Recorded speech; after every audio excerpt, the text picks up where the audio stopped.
Olá! Bom, para iniciar a nossa discussão sobre direito e literatura, eu queria começar falando de um grande crítico literário que foi Antônio Cândido. Antônio Cândido tratou a relação entre o direito e a literatura como um direito humano fundamental. Antônio Cândido foi um intelectual brasileiro que estudou o processo de formação da literatura brasileira. E para o autor, a literatura é um direito humano fundamental. A sociedade ela tem o direito à literatura como forma de fabulação. Então, o autor estudou a formação da literatura brasileira e ele parte da ideia que o direito à literatura é um direito fundamental.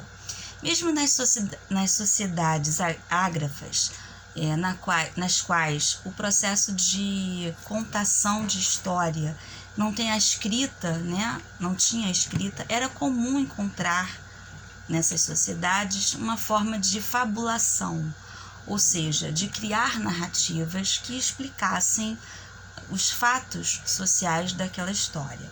Nesse sentido, se inserem gêneros clássicos como a tragédia, a própria mitologia, que, por meio de fabulações, tentam explicar fenômenos da natureza, fatos sociais e pretendem, então, explicar a sociedade. Então, para o Antônio Cândido, a literatura ela é anterior à história, ela é anterior à antropologia.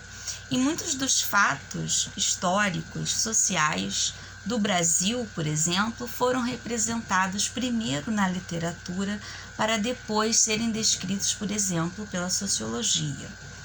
Um fato disso é que um autor, Gilberto Freire, que estudou pensou a formação da sociedade brasileira, ele escreveu esse processo na década de 30.